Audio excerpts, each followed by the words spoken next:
야곱에서 이스라엘로, 육신의 법에서 생명의 법으로 여덟 번째, 신부를 맞이하기 위해 머나먼 땅으로 간 신랑이라는 제목 두 번째 시간입니다.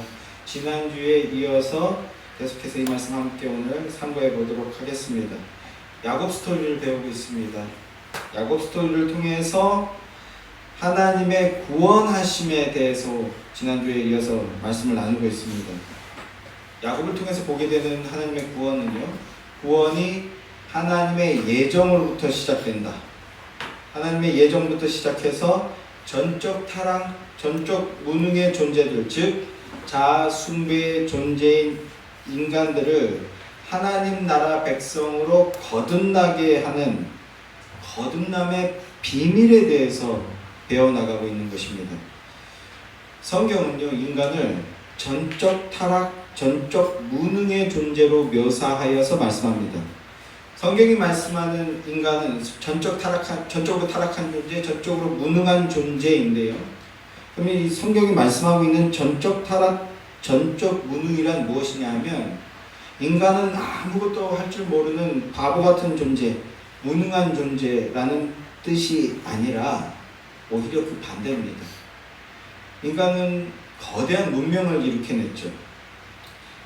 오늘날 보면 이 문명이 도대체 어디까지 발전하게 될지, 어디까지 진보를 이루어내게 될지 모를 정도로 어마어마한 문명의 진보를 이루어내고 있는데요. 이렇게 인간은 비상한 재주와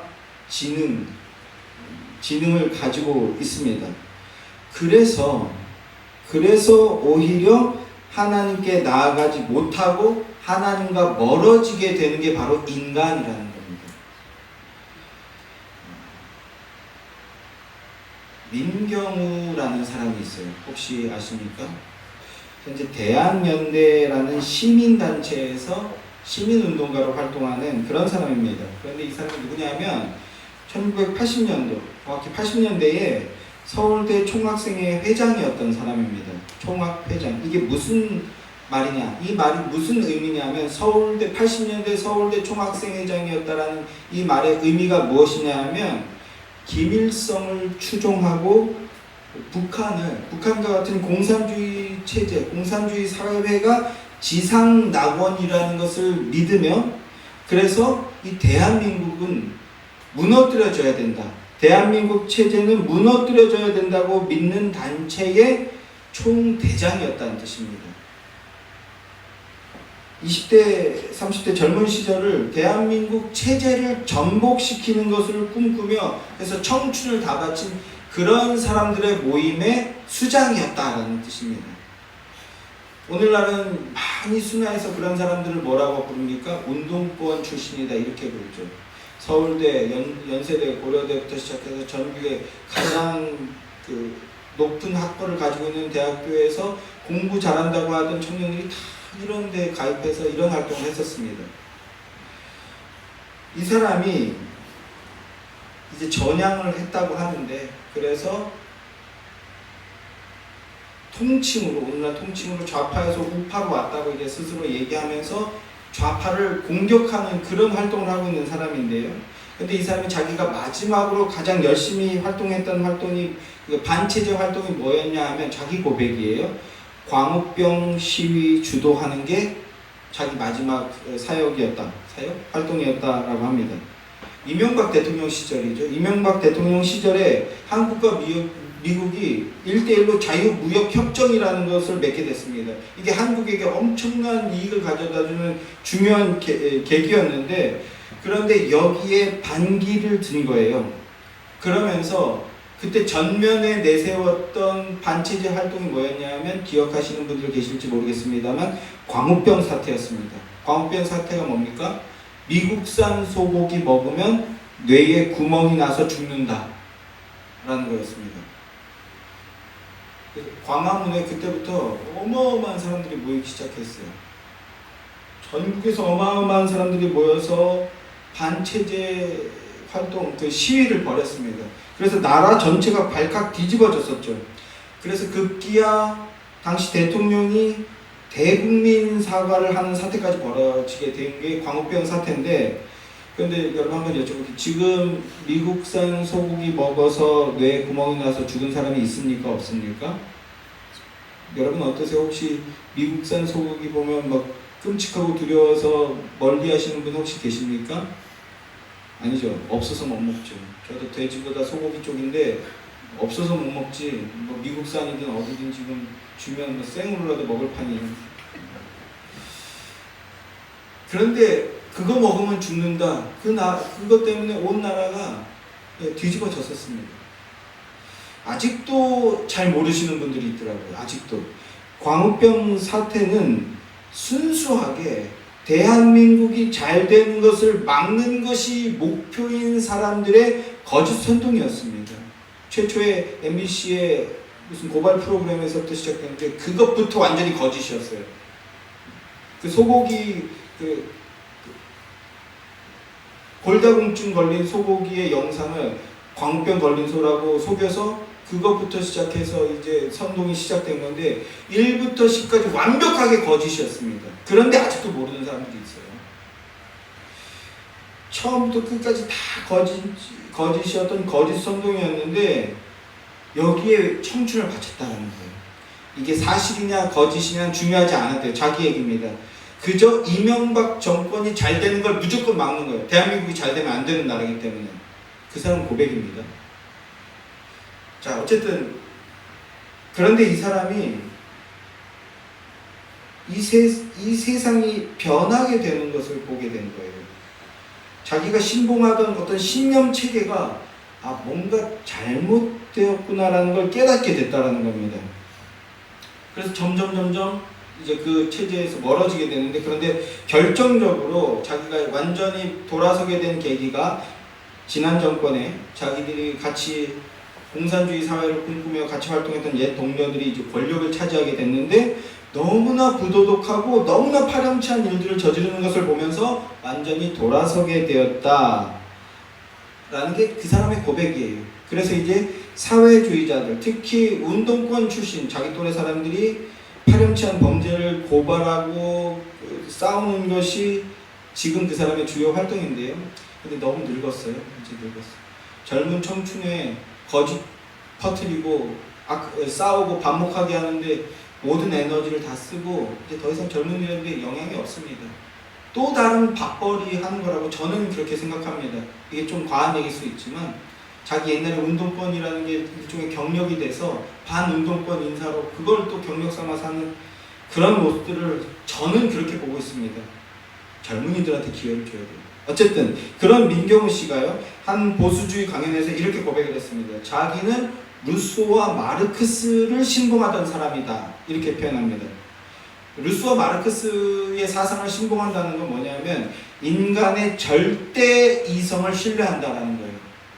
인간의 완전성을 기초해서 인간의 이성을 토대로 이 사회를, 이성을 근거해서 이 사회를, 이 세상을 유토피아로 만들어낼 수 있다, 이렇게 믿었다라는 거예요. 이렇게 믿었던 사람이라는 겁니다. 그런데 그렇게 해봤더니 안 되더라는 거죠. 안 되더라고요. 그랬던 민경우 씨가 그래서 고백하는 게 자기가 기독교 교리에서 한 가지를 깨닫고 인정하게 됐다는 거예요. 그 사람은 기독교인이 되었다는 뜻이 아닙니다. 자기가 뭔가 그 신봉하던 신념 체계가 왜 안 되지? 라고 생각했는데 그 원인을, 해답을 기독교 교리에서 찾았다는 거예요. 그게 무엇이냐면 인간은 불완전한 존재라고 성경은 가르친다라는 거죠. 전적 무능, 전적 부패, 전적 타락의 존재라고 성경은 가르치거든요. 이게 맞다라는 거죠. 그러면서 동시에 인간의 전적 무능, 전적 타락은 뭘 얘기하는 겁니까? 하나님의 완전하심을 얘기하는 거죠. 그래서 칼빈은 하나님의 절대 주권이라고 교리화시켰는데, 오직 하나님만이, 하나님이라는 표현을 안 썼어요. 오직 기독교의 신만이 완전한 존재라는 것을 인정하게 됐다라는 겁니다. 인간의 이성, 경험, 판단, 이런 것들을 근거한 인간의 노력이면 충분히 좋은 세상을 만들어낼 수 있을 거라고 믿었는데 오히려 그 반대더라는 거죠. 오히려 반대로 인간의 불완전함을 인정하고 그리고 하나님의 절대성을 인정하며 그 앞에 설 때 그나마 서로 서로 불안정한 존재라는 걸 인정하며 그나마 서로 화목하게 될 수 있구나 라는 걸 인정하게 됐다는 거예요. 성경이 말하는 인간은 전적 타락 전중의 무능의 존재라는 것을 지식적으로 인정하게 된 거죠. 여러분, 이건 믿음이 아닙니다. 지식적으로 하나 인정하게 된 거예요. 반밖에 아직 못 깨달은 겁니다. 그런 사람한테 뭐 해야 됩니까? 복음 증거하고 기도해 줘야 되는 거죠. 그래도 반이라도 깨달은 게 어디냐 이렇게 생각이 드는 겁니다. 하지만 그는 이 불완전한 존재, 전적 타락, 전적 무능의 존재인 인간이 하나님의 백성으로 거듭나게 되는 이 구원의 비밀에 대해서는 아직 깨닫지 못했다는 겁니다. 인간의 지성과 노력으로 얻어낼 수 있는 것이 아니라 구원은 오직 영혼의 구원은 전적인 하나님의 은혜로 주어지게 된다는 것을 아직 인정하지 않고 있어요. 우리는 이 야곱 스토리를 통해서 이 구원의 비밀, 신비를 깨닫고 더욱 깊은 은혜로 나아가게 되기를 소망하며 이 말씀을 나누는 것입니다. 여러분에게 그 은혜의 역사가 임하게 되기를 주님의 이름으로 축원합니다. 흔히 우리는 아브라함을 믿음의 조상이라고 부르죠.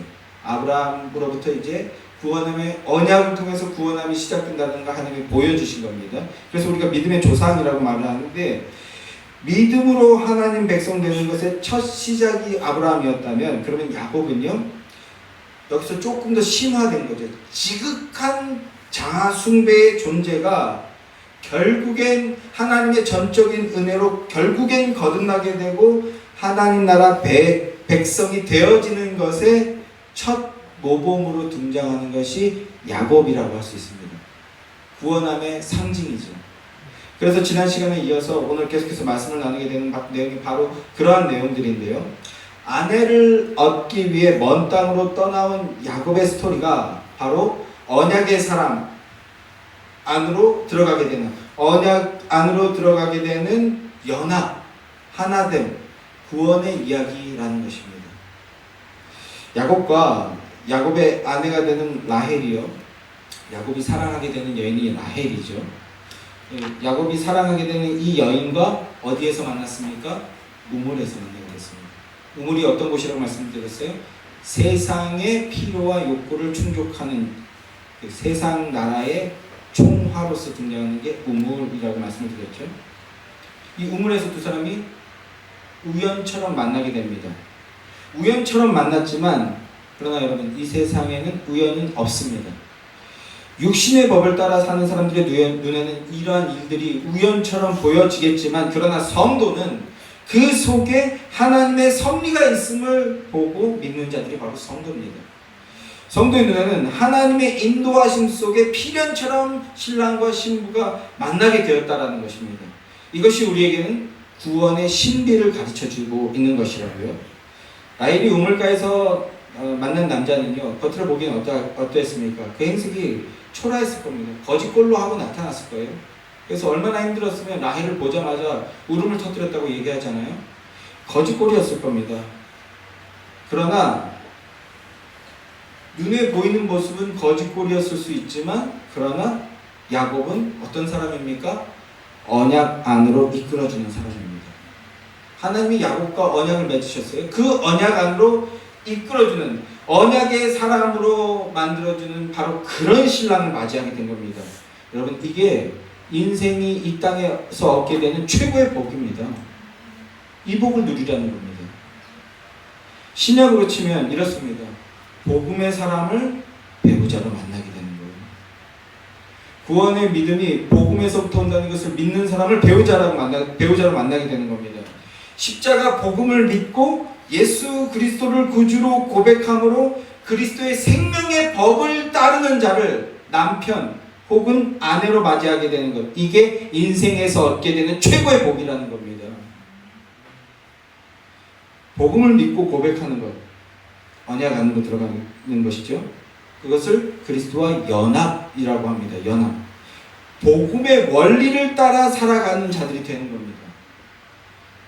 저는요, 여기 우리 청년들이 그런 결혼을 하게 되길 바랍니다. 그리고 이미 결혼하신 분들은요, 더욱 그런 복된 가정들이 되시길 주님의 이름으로 축원합니다.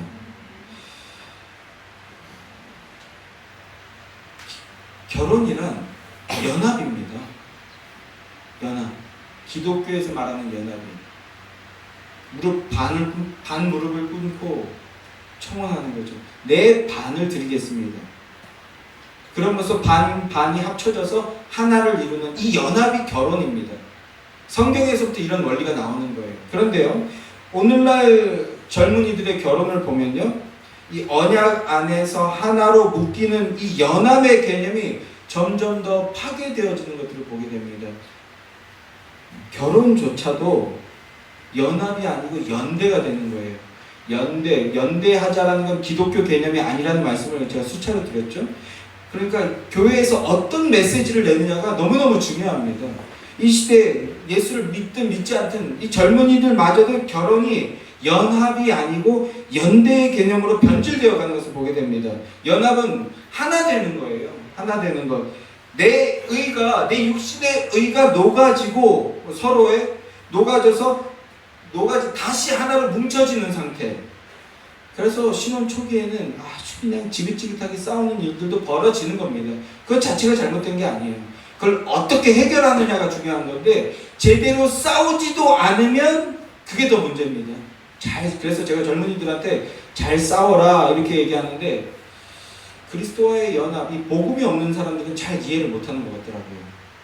싸워도 되는구나, 욕심 부려도 되는구나가 아니라 내 욕심을 죽이라는 거예요. 서로 섬김을 통해서, 내어줌을 통해서, 십자가 희생을 따르는 그 모습을 통해서 하나된 공동체를 이루는 게 결혼입니다. 그런데 연대는 뭡니까? 나 그대로예요. 나 그대로. 저는 재밌지만 보기 싫은 게, 쇼츠들 보면, 남성적인 쇼츠들 보면요, 아내가 친정 가는 걸 재미있게 묘사하죠. 친정 가나 안 가나. 그래서 너무 좋아하면 안 된다. 그러면 아내가 의심한다. 이번에 일주일만 친정 갔다 오게 했을 때 절대 좋아하지 마라. 그러나 또 너무 속상해하면, 왜 여보는 그치 내가 없으면 안 되지 하고 눌러 앉을 수 있으니 또 너무 싫어하는 표정을 해서도 안 된다. 균형을 갖춰야 된다. 이렇게 웃자고 하는 소리인데요. 뭐예요? 그 다음 뭐예요? 게임하고 싶어서, 자유시간 갖고 싶어서. 여러분, 그거 죽이는 게 결혼입니다. 그거 죽이는 게 결혼입니다. 그런데 또 절대적으로 죽이는 것도 아니에요. 반만 죽는 거니까. 근데 세상 문화는 계속 부추기는 겁니다. 내 욕구. 또 결혼하려면 남편은요, 500만 원짜리 핸드백 정도는 선물해 줄 수 있는 남자여야 된다. 계속 이렇게 남자와 여자를 부추기고, 그래서 이 욕구를 그대로 살려둔 채로 서로 그 욕구를 존중하고 인정해 주는 게 의라고 자꾸 포장하는 거예요. 죽는 게 아니라 살아야 돼. 마음껏 살고 싶은 내 욕구.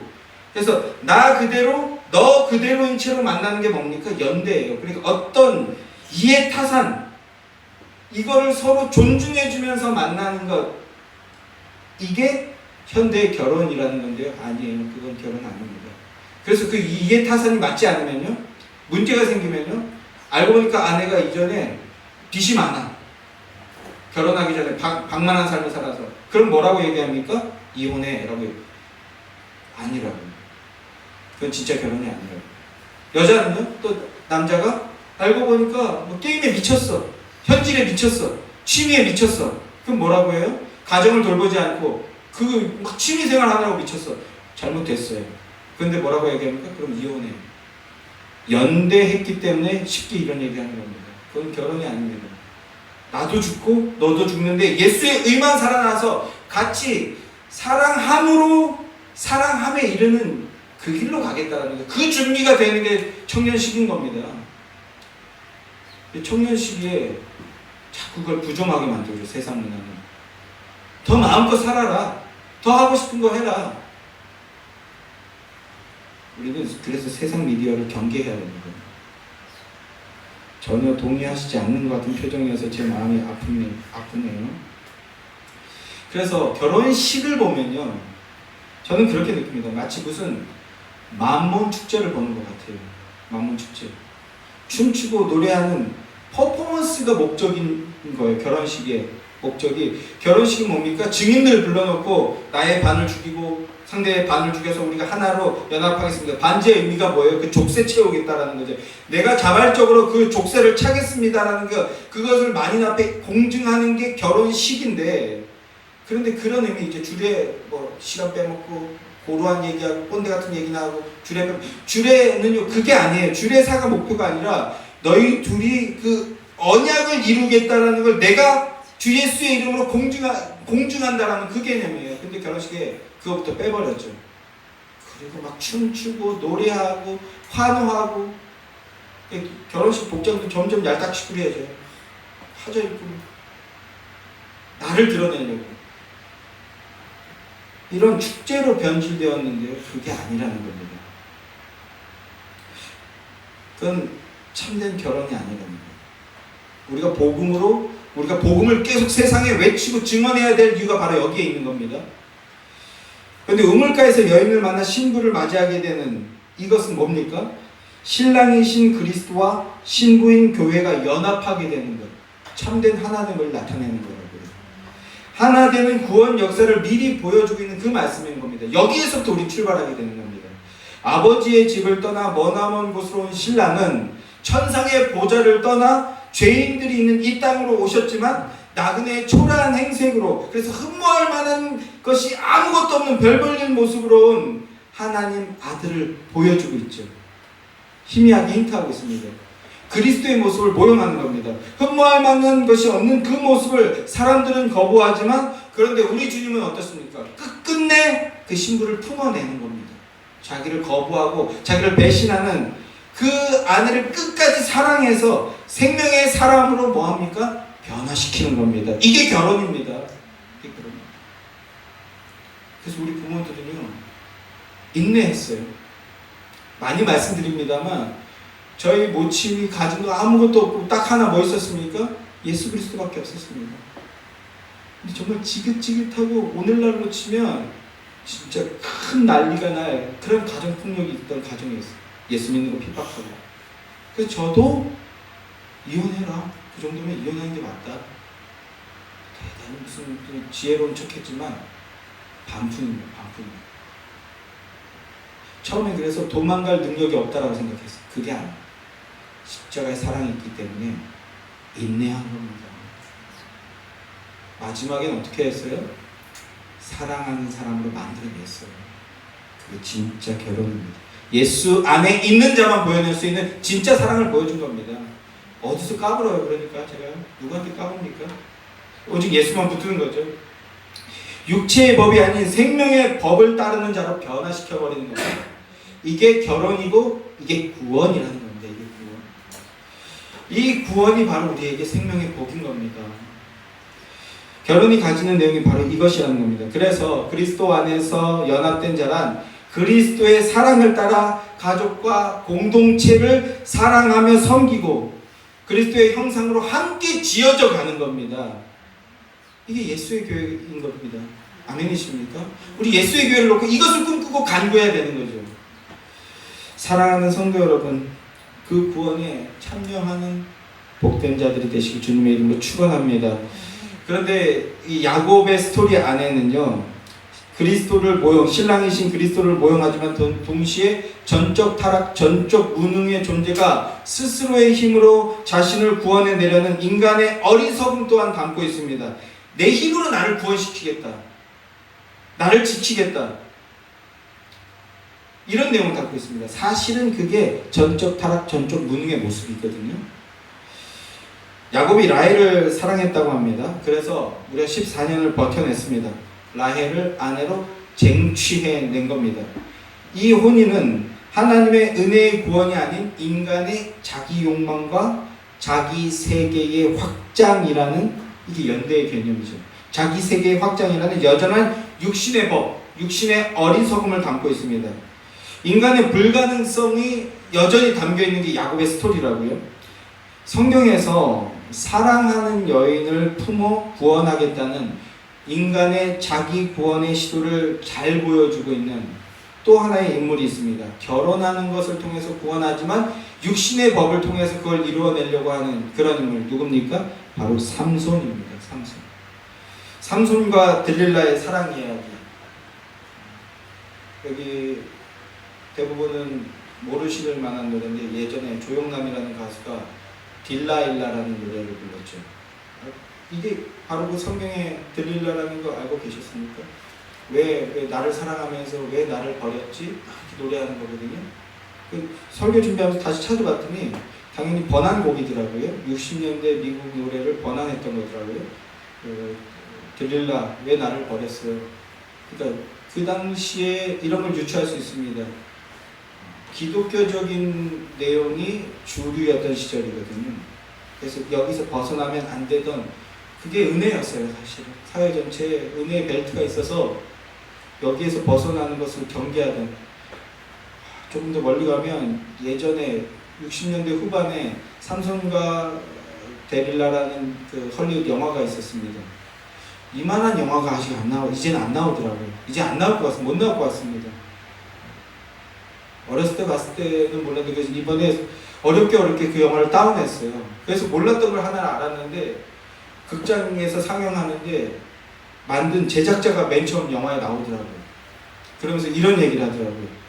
삼손과 데릴라의 얘기를, 하나님의 거룩하심을 찬양한 다음에 삼손과 데릴라의 얘기를 아주 약간 각색해봤습니다. 그러니까 성경에서 벗어나는 걸 약간 두려워한다, 경외한다고 할까요? 지금은 근데 완전히 마귀 사탄 내용으로 완전히 변질되어 버렸죠. 참 아름다운 시절이다. 혼자 그런 생각을 했습니다. 어쨌든 자, 제가 왜 이 말씀을 드리라 하면요, 삼손과 들릴라의 사랑 이야기. 저는 오늘 그래서 설교의 부제가 또 하나 있거든요. 헤어지지 못하는 여자, 떠나가지는 못하는 남자라는 부제가 또 있는데 이것도 젊은이들만 아는 노래 제목인데요. 그런 어리석은 사랑 이야기를 보게 되는데, 그런데 이 삼손 이야기는요, 시대마다 그 해석이 극명하게 나뉘는 그런 케이스입니다. 거의 성경에 없는 케이스인데, 그 초대교회 때부터 시작해서 삼손을 해석하는 방식이 180도 완전히 다르다는 거죠. 예를 들면 초대교회 때는요, 삼손을 마치 헤라클레스 같은 영웅적인 이미지로 해석을 했었어요. 그런데 전혀 아니죠. 성경은 그것을 이야기하는 게 아닙니다. 그래서 중세교회 때는요, 알레고리라고 하는데 여기 좀 반성경적인, 좀 비도덕적인 모습들이 너무 많이 나오잖아요.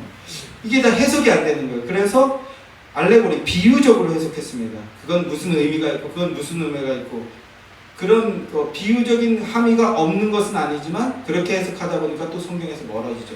나귀턱뼈는 사실은 예수 그리스도를 묘사하는데, 그리고 첫째 결혼은 뭐 이런 식으로 엉뚱한 해석을 해버리는 겁니다. 그리고 중세 이후에는요, 죄인이었으나 회개하고 돌아오는 마치 탕자의 비유처럼 신자의 모범으로 주로 해석했다고 합니다. 제가 그런 케이스는 잘 보지 못했는데, 그런데 오늘날에는요, 어떻게 해석합니까? 제가 아까 헐리우드 영화를 얘기한 게 이런 이유인데, 오늘날 최신에는 삼손을 매우 부정적인 인물로 묘사합니다. 해석합니다. 여성 편력이 심한 바람둥이, 또는 여자의 눈이 멀어서 부모님 말씀 거역하는 못난이, 찌질이, 하나님 사명을 그르친 모질이, 이렇게 해석을 합니다. 해석이 정말 천차만별이에요. 어떻게 이렇게 극단적으로 해석이 다를 수 있을까요? 사사기 자체가 이런 해석의 여지를 많이 두고 있기 때문인데, 그리스도, 이 성경이 내게 대하여 증언하는 것이다 라는 그리스도 중심의 해석이 없으면 반드시 이제 이탈되게 되는 겁니다. 그래서 저는요, 오늘 이 삼손의 이야기를 결혼의 의미로 해석하려고 합니다. 사랑하는 여인을 아내로 맞아들이는 것을 통해서 구원 사역을 펼치려 했던 사사, 저는 이렇게 봅니다. 결혼 모티브와 오늘 이 삼손과 드릴라의 이야기에서도요, 결혼 모티브가 아주 유사한 점들이 많이 있습니다. 첫째, 아버지의 품을 떠나요. 그래서 이방 땅으로 갑니다. 죄인들이 거주하는 곳으로 갑니다. 거기서 사랑하는 여인을 아내로 맞아들이려고 하는데 실패하죠. 그리고 그 여인은요, 희한하게도 끊임없이 그 신랑을 배신합니다. 사랑하는 상대를 배신합니다. 그러나 그 끝은 배신하는 여인을 위해서 죽음을 맞이하게 된다라는 그런 그 구속사의 모형이 등장합니다. 서둘러 결론적인 말씀을 드린다면 삼손의 결혼은 잘못된 연합, 육신적인 법을 따라 잘못된 하나됨을 보여주는 그런 예로 말씀되어지고 있는 것이라고 할 수 있습니다. 인간의 자기의 육신적인 방법을 통해서 구원을 이루려 한 자의 모습을 말씀하고 있다는 겁니다. 그러한 관점을 통해서 오늘 우리는 또 여전히 우리의 힘으로 구원을 이루려 하고 있지 않은지, 올바른 그리스도의 연합을 그르치고 있는 것은 아닌지 비추어 보려고 하는 것입니다. 그러면 무엇이 문제인지 한번 함께 살펴보겠습니다. 사사기 16장으로 한번 가보겠습니다. 사사기 16장 4절 말씀입니다. 시작. 이후에 삼손이 소렙 골짜기에 들릴라라 이름하는 여인을 사랑하매, 들릴라라는 이름하는 여인을 사랑하매라고 하죠. 삼손 모티브에, 삼손 내러티브에 등장하는 여자 세 번째 여자인데요, 들릴라가. 삼손이 들릴라를 사랑하고 있다라고 말씀이 시작하고 있어요. 그러나 들릴라가 어떤 여자인지 성경이 많은 힌트를 주고 있지 않습니다. 그의 행위를 통해서 우리는 그가 어떤 여자인지 유추해 볼 수 있어요. 오히려 이어서 그 여인 들릴라는 어떤 사람인지 보여주는 장면이 이제 그래서 등장하게 되는데, 블레셋, 세상 나라를 상징하는 겁니다. 블레셋과 협상을 벌이는 장면이 나옵니다. 5절 말씀도 함께 읽어볼게요. 시작. 블레셋 사람의 방백들이 그 여인에게로 올라가서 그에게 이르되 삼손을 꿰어서 무엇으로 말미암아 그 큰 힘이 생기는지, 그리고 우리가 어떻게 하면 능히 그를 결박하여 굴복하게 할 수 있을는지 보라. 그리하면 우리가 각각 은 1,100개씩을 내게 주리라 하니라. 지금 5개 연합 부족이 지금 은 1,100개씩을 주겠다고 하고 있거든요. 그러니까 은 5,500을 받게 되는 거예요. 어마어마한 금액이죠. 그들이 두 가지 요구를 하고 있습니다. 첫째는 삼손의 힘의 근원이 무엇인지, 그리고 둘째는 어떻게 하면 그 힘을 물리칠 수 있는지, 이 두 가지를 알아오라, 이렇게 요구하고 있는 겁니다. 이어지는 말씀들을 보면요, 들릴라가 그 제안을 받아들이는 것 같습니다. 삼손은 들릴라를 사랑하고 있지만, 그러나 들릴라는 뭐하고 있습니까? 돈을 사랑하고 있는 거예요. 세상을 사랑하는 모습을 보여주는 겁니다. 세상을 사랑하고 돈을 사랑하고, 그래서 세상을 흉내내고 돈을 쫓아가려고 하는, 즉 자기 사랑의 모습을 보여주고 있는 겁니다. 들릴라가 그래서 우리가 잘 알고 있듯이 같은 방식으로 3번의 유혹을 합니다. 당신의 큰 힘이 어디서부터 오는 것이냐? 오늘날랑 플러팅 했겠죠. 막 이런 거 하면서 뭐 그게 어디서부터 오는 거야? 막 이런 거 했겠죠. 그리고 그 힘을 물리치려면 당신을 무엇으로 결박할 수 있는가? 이렇게 물어보는 겁니다. 그러나 번번이 엉뚱한 대답을 하고 그래서 실패로 돌아가죠. 이런 얘기들을 보면 우리가 주로 주일학교 때 많이 배우잖아요. 삼손 이야기를. 성인이 되면 잘 안 배우게 되는 게 이런 질문을 하게 되는 것이기 때문인 것 같습니다. 어떻게 삼손은 계속해서 들릴라의 시험에 넘어갈 수가 있는가? 계속해서 블레셋 뭐 물어본 다음에 그대로 자기를 했는데 그 다음에 블레셋 군사들이 나타나는 이런 반복이 일어나는데 어떻게 삼손은 들릴라를 의심하지 않을 수가 있는가? 이런 의구심이 듭니다. 여러분도 그런 의구심이 들지 않으십니까? 13절 14절 말씀 한번 보시죠. 세 번째인데, 자 함께 13절 14절 시작. 들릴라가 삼손에게 이르되 당신이 이때까지 나를 희롱하여 내게 거짓말을 하였도다. 내가 무엇으로 당신을 결박할 수 있었는지 내게 말하라 하니, 삼손이 그에게 이르되 그대가 만일 나의 머리털 7가닥을 배틀의 날실에 섞어 짜면 되리라 하는지라. 들릴라가 바디로 그 머리털을 단단히 짜고 그에게 이르되 삼손이여 블레셋 사람들이 당신에게 들이닥쳤느니라 하나, 삼손이 잠을 깨어 배틀의 바디와 날실을 다 빼내니라. 보세요. 이렇게 물어본 대로 상대방이 나를 함정에 팠어요. 그랬더니 이어서 블레셋 군사들이 쳐들어옵니다. 어떻게 이렇게 뻔하게 지금 자기를 시험하고 있는데 근데 의심을 안 할 수가 있지? 저는 계속 이게 의구심이 들었었습니다. 세 번째 시험인데 처음에는 활줄로 자기를 묶으면 된다 했더니 그걸 끊어내고, 또 두 번째는요 밧줄로 나를 묶으면 된다 했더니 또 묶었더니 또 풀어내고, 이렇게 반복이 되고 있는데 어떻게 이거에 속아는 말씀입니까? 그런데요, 세 번째 점에서 우리가 주목할 점이 있죠. 그게 뭡니까? 처음에는 전혀 엉뚱한 소리를 했는데 이게 반복되고 반복되니까 본질로 가까이 가고 있다는 거예요. 머리털에 힌트가 있다는 얘기를 하기 시작하는 겁니다. 악의 평범성 또는 악의 일상성이라고 하죠. 아주 잔잔하지만 죄악들이 반복되기 시작하니까 점점 무뎌지면서 본질에 가까워져 가고 있다는 거예요. 이 말은 뭡니까? 점점 더 죄악으로 빠져들어가고 있다는 것이죠. 그러니까 물이 얕을 때, 죄가 작을 때, 분노가 적을 때 빨리 하나님께로 나아가야 되는 거예요. 무슨 동화처럼 비밀을 알려주자마자 블레셋이 나타났고 이렇게 반복이 되는데 어떻게 의심하지 않을 수 있는가? 여기에 삼손의 구원이 실패할 수밖에 없는 이유 한 가지가 여기에서 드러납니다. 삼손이 이런 실수가 계속돼서 반복되고 계속해서 속게 되는 것은요, 그 근거가 자기 자신에게 있기 때문이라는 겁니다. 하나님께 있지 않고 믿음의 근거가 자기 자신에게 있기 때문이라는 겁니다. 삼손의 가장 큰 약점이 뭐였어요? 문제가 생겼을 때 또는 선택의 갈림길에 놓이게 됐을 때 삼손은요, 단 한 번도 기도하는 모습을 보이지 않았습니다. 하나님께 묻지 않았다는 거예요. 기도의 자리를 지키지 않았어요. 왜 그랬을까요? 내가 안다. 내가 다 봤다. 내가 다 경험해봤다. 내가 비슷한 거 많이 봤고 나도 많이 경험해봤다. 이게 이렇게 하면 될 거다.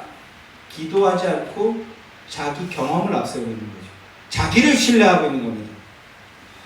하나님이 아닌 자기에게 그 근거를 두고 있는 거예요.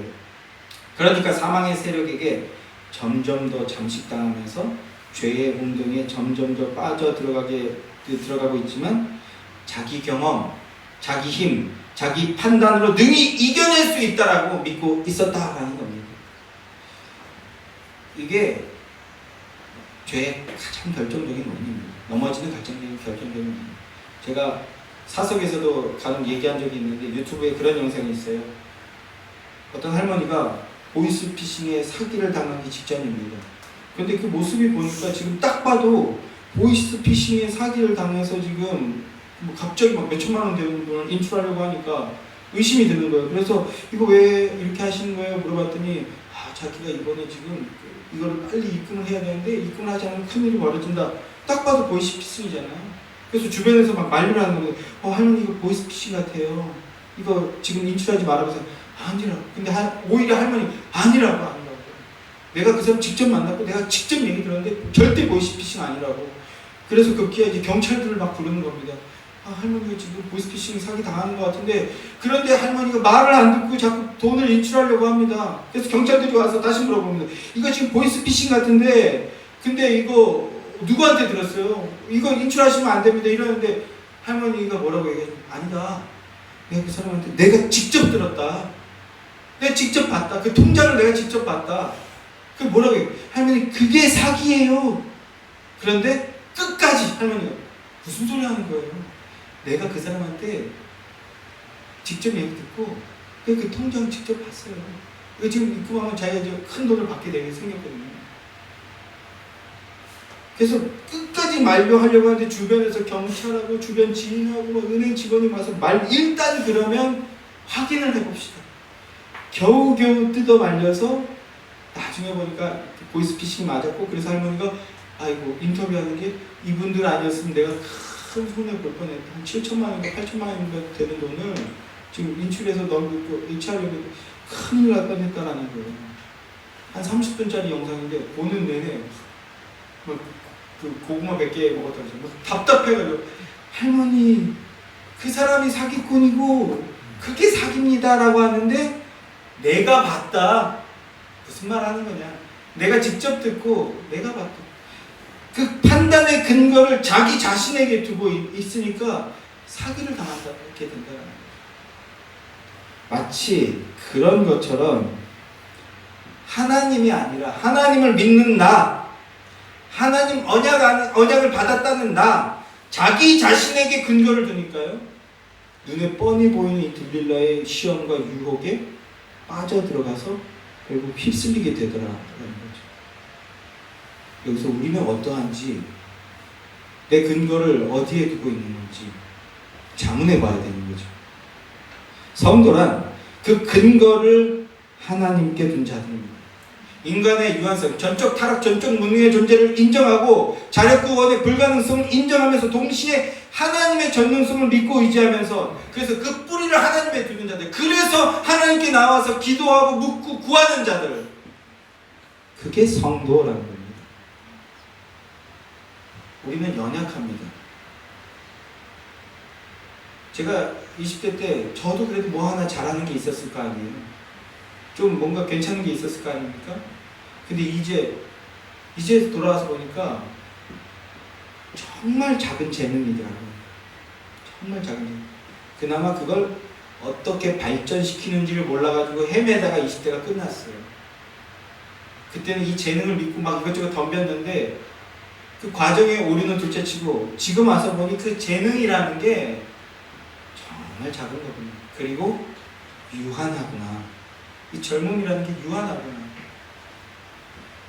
우리는 정말 연약하고 유한한 존재입니다.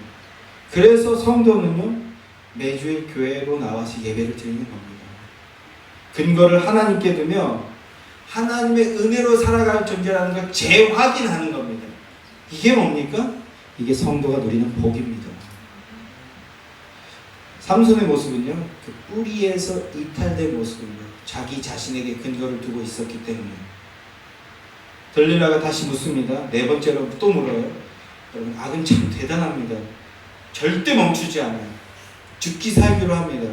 오히려 더 담대합니다. 당신의 큰 힘이 무엇으로 말미암아 생기는 건지 내게 말하라!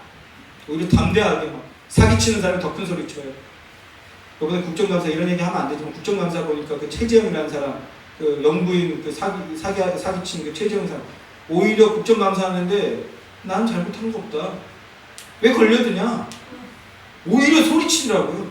지금 나한테 윽박지르지 마라, 국회의원이라고. 난 당당하다. 와, 기가 질리더라고요. 근데 사실이 있기 때문에 빠져나갈 수 없는 거예요. 범죄한 사실이 그나마. 근데 진짜 기가 질리더라고요.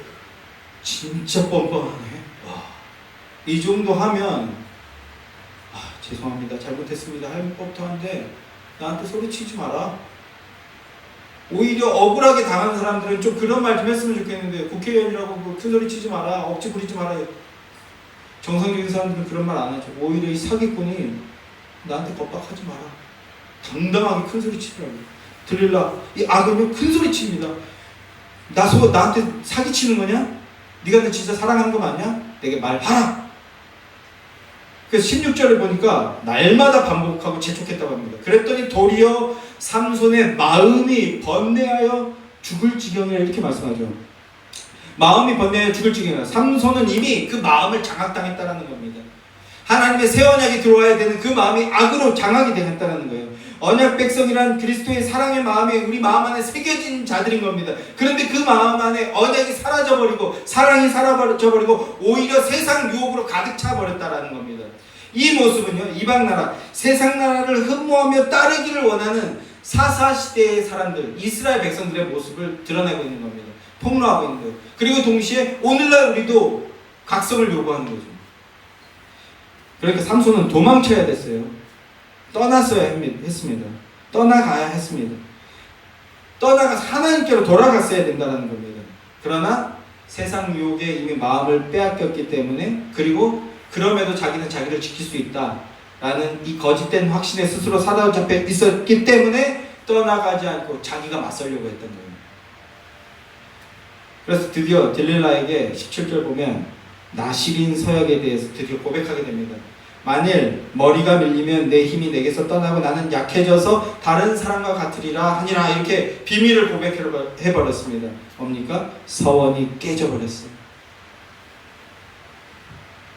그런데요, 여기서 중요한 건 삼손의 고백은 틀렸습니다. 여러분, 삼손의 힘은요 머리카락에서 오는 게 아니에요. 어디에서 옵니까? 하나님께로부터 오는 겁니다. 머리카락은 그걸 보여주는 상징일 뿐이지 머리카락 자체가 힘을 주는 게 아닙니다. 자신의 정체성을 완전히 망각해버린 겁니다. 그래서 19절 20절 말씀을 보십시오. 함께 읽어보겠습니다. 시작. 들릴라가 삼손에게 자기 무릎을 베고 자게 하고 사람을 불러 그의 머리털 7가닥을 밀고 괴롭게 하여 본즉 그의 힘이 없어졌더라. 들릴라가 이르되 삼손이여 블레셋 사람이 당신에게 들이닥쳤느니라 하니 삼손이 잠을 깨며 이르기를 내가 전과 같이 나가서 몸을 떨치려 하였으나 여호와께서 이미 자기를 떠나신 줄을 깨닫지 못하였더라. 여호와께서 이미 자기를 떠나신 줄을 깨닫지 못하였더라. 하나님이 자기와 함께 하시지 않는다라는 것을 알지 못하는 모습, 여러분 이게 얼마나 큰 비극입니까? 삼손이 하나님을 버리자 하나님도 삼손을 버리셨습니다. 역대하 15장 2절 말씀을 보면요, 여호와께서 너희와 함께 하실지라 너희가 만일 그를 찾으면 그가 너희와 만나게 되시려니와 너희가 만일 그를 버리면 그도 너희를 버리시리라. 왜요? 버리는 것도 사랑이기 때문에 그렇습니다. 21절 말씀을 보십시오. 블레셋 사람들이 그를 붙잡아 그의 눈을 빼고 끌고 가사에 내려가 놋줄로 매고 그에게 옥에서 맷돌을 돌리게 하였더라라고 합니다. 눈을 빼버렸어요. 육신의 눈 때문에 들릴라라는 매혹에 빠져서 범죄하던 그 눈이 뽑혀져 버렸습니다. 그리고 놋줄로 매이고 맷돌을 돌리게 했다고 합니다. 이게 성적 상징이 좀 담겨 있는데 이건 추후에 나누도록 하고요. 사탄의 노예로 전락한 인간의 영적 실상에 대해서 절대적으로 그 실상에 대해서 보여주고 있는 겁니다. 그리고 맷돌을 잡았다고 하는데 다곤 신전의 맷돌을 잡아서 뭐 하고 있습니까? 그 힘을 세상 나라의 풍요를 이루어지는 데 뒷받침해주고 있는 겁니다. 세상의 노예의 모습이죠.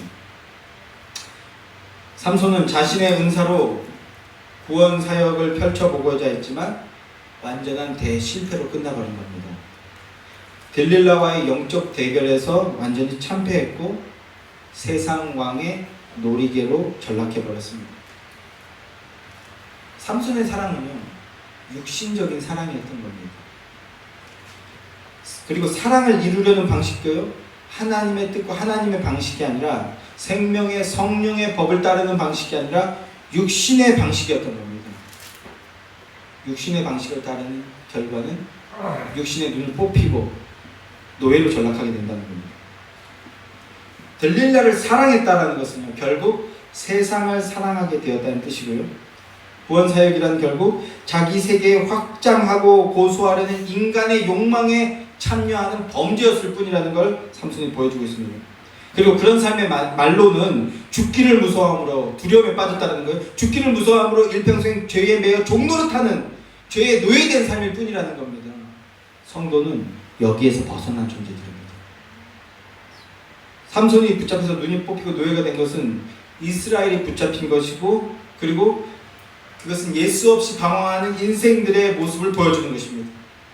오늘날은 이게 더 극대화되겠죠. 더 극대화되겠어요. SNS로 얼마나 많은 현란함으로 현혹하고 있습니까? 우리의 눈을 망가뜨리고 있는 거죠. 영적인 눈을. 자, 이런 내용이 육신의 법으로 아내를 얻으려 하는 육신적 야곱의 결혼이라는 거예요. 육신의 결혼의 실체의 끝이라는 겁니다. 그런데요, 22절 말씀을 보십시오. 함께 읽어볼까요? 22절 말씀 함께. 짧고 굵게 시작. 그의 머리털이 밀린 후에 다시 자라기 시작하니라. 머리털이 밀렸는데 뭐하고 있대? 다시 자라기 시작하니라. 삼손의 서원은 깨졌지만요, 그러나 하나님의 언약은 깨지지 않았어. 이게 우리에게 소망입니다. 이전 그 서원은 무효가 됐지만요, 나실인으로서의 소명은 다시 시작할 수 있게 되었다는 겁니다. 언약 맺은 자는 절대 멸망하지 않습니다. 성도는 절대 멸망하지 않아요. 벼랑 끝에서 마치 내몰려서 죽기 일보 직전처럼 여겨지는 순간들이 무수하게 많지만, 그러나 하나님이 놓치지 않으시면 절대 죽지 않습니다. 이전의 삼손은요, 대적과의 영적 전쟁에서, 구원의 싸움에서 자기 개인의 싸움으로 싸웠어요. 그랬더니 육의 눈이 뽑히게 된 겁니다. 그런데 이제는요, 영의 눈으로 보는 자가 된 겁니다. 언약으로 보는 자가 됐어요. 이 싸움은 삼손 개인의 싸움이 아니라 하나님의 명예가 걸린 싸움이라는 걸 이제 인정하게 된 겁니다. 그래서 28절부터 30절 말씀 함께 하겠습니다. 28절부터 30절 함께 시작. 삼손이 여호와께 부르짖어 이르되 주 여호와여 구하옵나니 나를 생각하옵소서. 하나님이여 구하옵나니 이번만 나를 강하게 하사 나의 두 눈을 뺀 블레셋 사람에게 원수를 단번에 갖게 하옵소서 하고, 삼손이 집을 버틴 두 기둥 가운데 하나는 왼손으로 하나는 오른손으로 껴 의지하고, 삼손이 이르되 블레셋 사람과 함께 죽기를 원하노라 하고 힘을 다하여 몸을 굽히매 그 집이 곧 무너져 그 안에 있는 모든 방백들과 온 백성에게 덮이니 삼손이 죽을 때 죽인 자가 살았을 때 죽인 자보다 더욱 많았더라. 단번에 이 사역을 이뤘다고 하는데요. 대역전 드라마가 쓰여진 것이죠. 생명의 반전이 일어나는 것인데요. 삼손이 뭐라고 합니까? 여호와여 이번만 나를 강하게 하사라고 간구하고 있습니다. 이 한 번 나를 강하게 해주십시오. 머리카락이 힘을 주는 게 아니라 하나님을 의지하는 것이 힘이라는 것을 인정하고 고백하고 있는 겁니다. 믿음이 능력이라는 거예요. 그리고 또 하나, 삼손은 나시린입니다. 나시린이 뭐냐면 하나님께 드려진 존재라는 겁니다. 드려진 존재. 30절 말씀을 보면 그래서 함께 죽기를 원하노라 라고 하고 있죠. 드려지기를 원한다라는 거예요.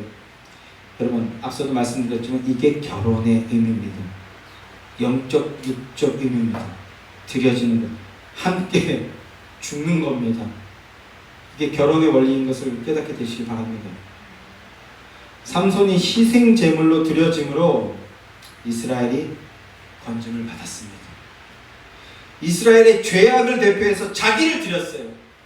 자기를 드림으로써 이스라엘의 건짐을 받는, 이게 사사잖아요. 구원의 원리를 보여주는 겁니다. 성경이 말씀하고 있는 결혼은 구원인데 내 힘으로 하는 것이 아니라 희생 제물의 헌신을 통해서 되어지는 것이구나 라는 것을 보여주고 있는 겁니다. 그리스도의 죽음으로써 세워지는 것이 연합, 하나됨, 결혼이구나 라는 것을 온몸을 통해서 예표하고 있는 겁니다. 고백하고 있는 겁니다. 성도 여러분, 우리 육신의 결혼과 가정도요, 이 생명의 법에서 나온다는 것입니다. 예수 그리스도가 머리가 되시고 가장이 되시는 것. 그래서 가장부터 믿음으로 그를 따를 때 그 가정과 공동체가 생명이 넘치게 되는 겁니다. 이게 결혼이 말씀하고 있는 내용입니다.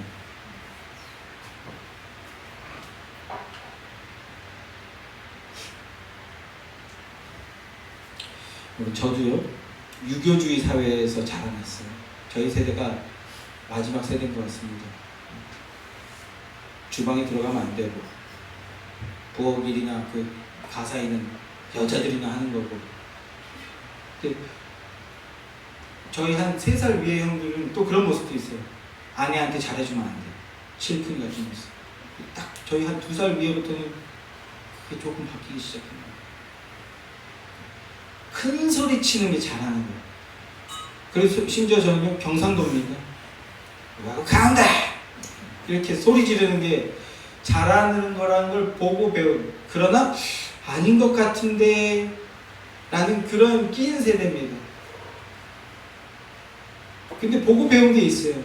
그래서 저도 집에 가서 이렇게 모자란 남편인데도 큰 소리 칩니다. 아내한테도 자식들한테도.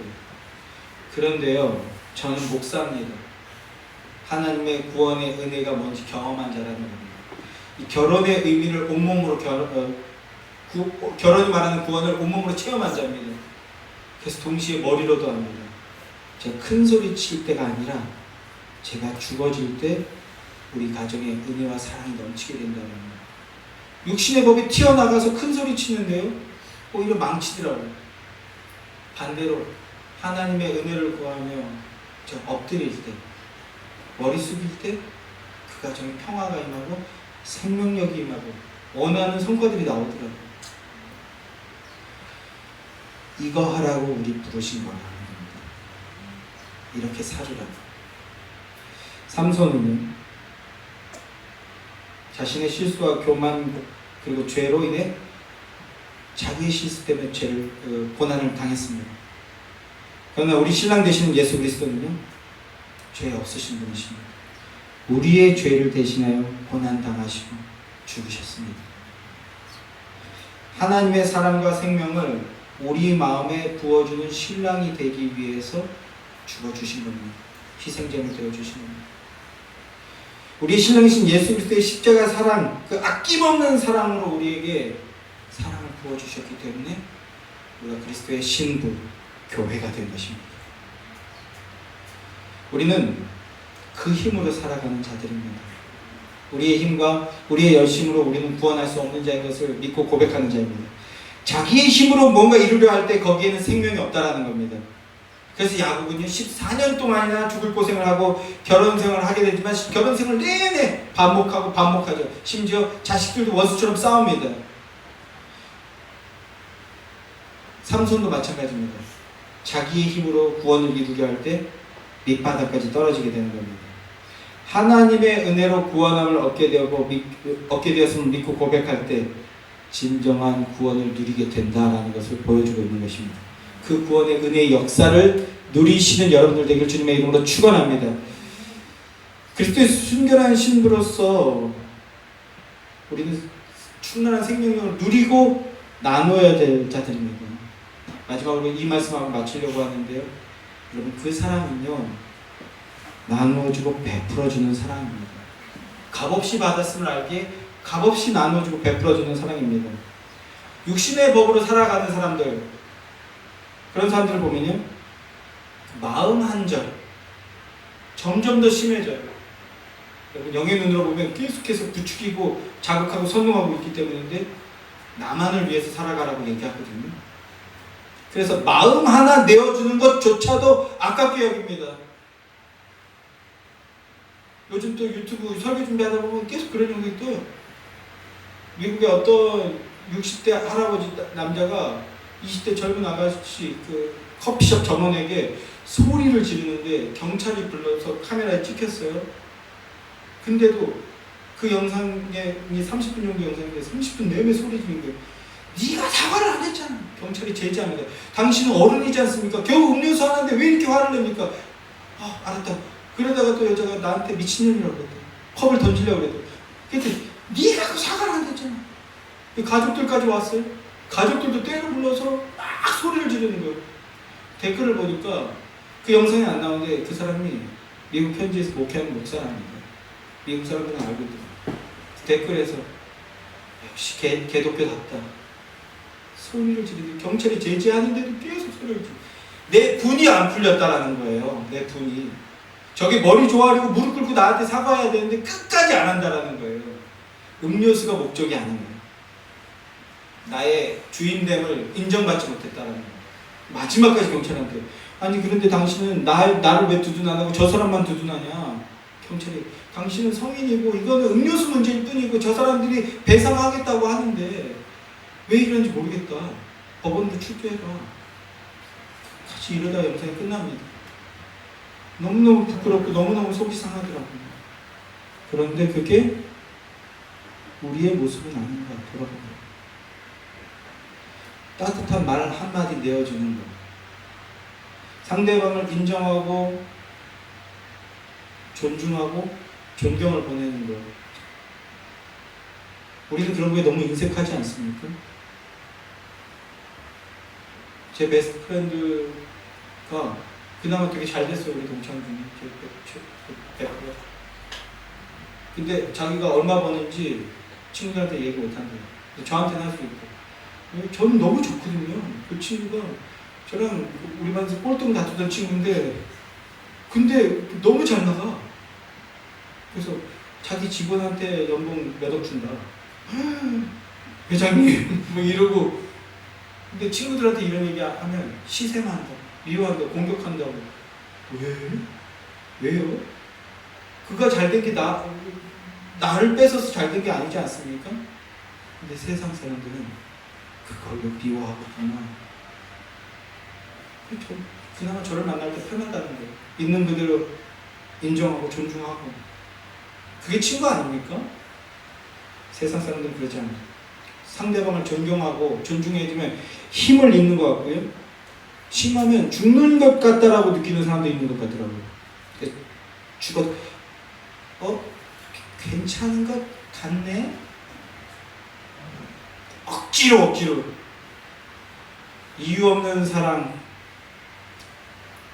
상대를 헤아려주는 마음, 심지어 상대의 허물을 덮어주는 사랑, 이런 사랑은요 그리스도와 결혼한 자가 아니면 할 수가 없어요. 그리스도와 하나 되지 않으면 그런 사랑이 나오지 않습니다. 그런데 우리는 그리스도 안에 있는 자인 것을 믿습니다. 그리스도의 순결한 신분을 믿습니다. 들릴라처럼 배신당하고 고난당한 죄인이고 원수인데 그럼에도 나를 사랑한다고 말해주고 품어주는 그 예수 그리스도의 아내들인 줄 믿습니다. 그 사랑은요 어떤 사랑입니까? 먼저 내어준 사랑입니다. 그리고 아낌없이 가장 귀한 걸 내어준 사랑입니다. 가장 귀한 건 무엇 줬습니까? 생명 줬어요. 자존심? 없는 겁니다. 그 생명의 사랑으로 충만하여서 더불어 사랑함의 삶을 증언하고 나누는 우리가 되기를 주님의 이름으로 축원합니다. 기도하겠습니다.